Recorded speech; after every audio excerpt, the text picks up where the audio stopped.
तो आज हम इस वीडियो में जानेंगे नो कॉस्ट ईएमआई का असली सच क्या होता है, कैसे काम करता है, फायदे क्या है, नुकसान क्या है, इसको लेना चाहिए या फिर नहीं लेना चाहिए, इसके हाइडन चार्जेस क्या क्या होते हैं, सारी चीज़ों के बारे में खुल के बात करेंगे। तो अगर आप नो कॉस्ट ईएमआई के बारे में जानना चाहते हैं या फिर लेना चाहते हैं कोई सामान नो कॉस्ट ईएमआई पे, तो इस वीडियो को लास्ट तक देखें, इसमें आपके सारे डाउट क्लियर हो जाएंगे।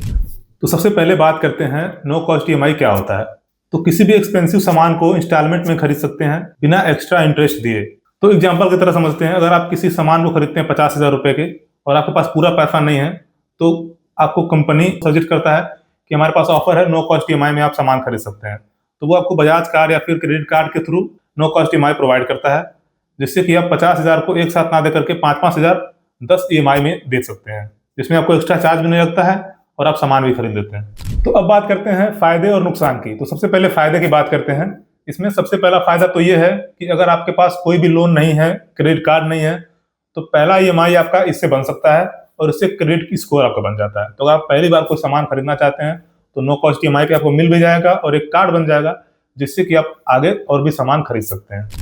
दूसरा फायदा इससे ये है, अगर आप कोई सामान खरीदना चाहते हैं, जरूरी है, और आपके पास पूरा पैसा नहीं है, तो आप नो कॉस्ट ईएमआई पे ले लेंगे तो आपको उतने का ही पड़ेगा, सामान भी मिल जाएगा और आपको जो है उसी रेट में जो है आप आगे पेमेंट कर सकते हैं। अब बात करते हैं नो कॉस्ट ईएमआई के नुकसान के। तो सबसे पहली बात, तो नो कॉस्ट ईएमआई हमेशा नो कॉस्ट नहीं होता है, इसमें हाइडन चार्ज होते हैं। और मैंने जैसा कि बताया कि कार्ड आप बनवाते हैं तो कार्ड का चार्ज लगता है। आप जितने महीने का चाहेंगे उतने महीने का ईएमआई नहीं बनता है, 3 महीने या फिर 6 महीने के लिए नो कॉस्ट रहता है, और उसके ऊपर अगर आप करना चाहते हैं तो फिर आपको एक्स्ट्रा चार्ज देना होता है।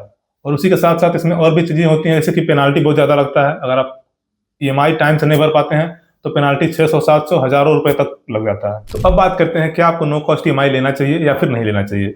तो अगर आपको वैसे भी प्रोडक्ट लेना ही है और आपके पास पूरे पैसे नहीं है और आप ईएमआई टाइम से भर सकते हैं, तो नो कॉस्ट ईएमआई आपके लिए बहुत ही अच्छा ऑप्शन है, इसको लेना चाहिए। और मैंने भी लिया है, ये मोबाइल जो मैंने लिया है ये नो कॉस्ट ईएमआई पे ही है। अब बात करते हैं किसको ये नो कॉस्ट ईएमआई नहीं लेना चाहिए। अगर आपको पूरी जानकारी नहीं है नो कॉस्ट ईएमआई के बारे में, तो ये बिल्कुल नहीं लेना चाहिए, क्योंकि बहुत से हाइडन चार्जेस लगते हैं कुछ कंपनियों द्वारा। और दूसरी बात, उनको तो बिल्कुल नहीं लेना चाहिए जिनको आईफोन लेना है, जिनको जो है केवल ऑफर देख करके मोबाइल लेना है। जैसे कि ऑफर आपका आ गया कि नो कॉस्ट ईएमआई पे ले लेते हैं लोग 2-2 साल का। मेरे खुद ही एक दोस्त है जो कि 3 साल के लिए लिया है आईफोन 15 प्रो मैक्स, और वो अभी तक लोन भर रहा है, उसका मोबाइल टूट गया भाई। अब आप बताइए कि वो कैसे लोन भरेगा, टेम्पू चला रहा है इस समय ठीक है। तो ऐसे लोन ना लीजिए कि जो मतलब आपके बोझ बन जाए। मोबाइल लेने के लिए नो कॉस्ट ईएमआई नहीं लेना चाहिए। कुछ काम करना है, अगर आपको जरूरत है तो फिर ले सकते हैं।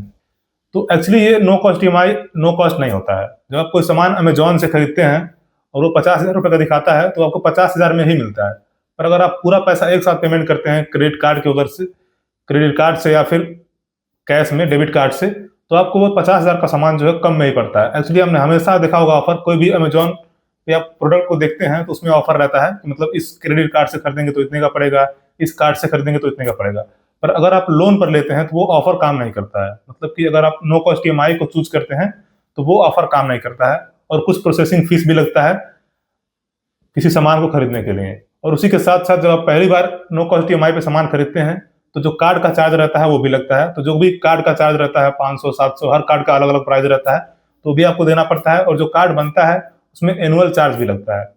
और इसी के साथ साथ जब आप पेमेंट लेट करते हैं तो उसका एक्स्ट्रा चार्ज लगता है। और जो भी ईएमआई पे आप सामान लेते हैं वो सिर्फ कुछ महीनों के लिए ही फ्री होता है, नो कॉस्ट होता है। जैसे कि अगर आप 50,000 का सामान लेते हैं तो 6 महीने के लिए अगर नो कॉस्ट ईएमआई रहता है तो आपको लगभग 7,000 से ऊपर भरना पड़ेगा। पर अगर आप 6 महीने से ज़्यादा करवाना चाहते हैं, 1 साल के लिए करना चाहते हैं, तो आपको एक्स्ट्रा ईएमआई के लिए पैसा देना पड़ेगा, इंटरेस्ट देना ही पड़ेगा। तो दोस्तों, मुझे लगता है कि आपको अच्छे से जानकारी मिल गई होगी नो कॉस्ट ईएमआई के बारे में। तो अगर आप नो कॉस्ट ईएमआई के बारे में अच्छे से समझ चुके हैं और आपको जरूरी हो तभी लें।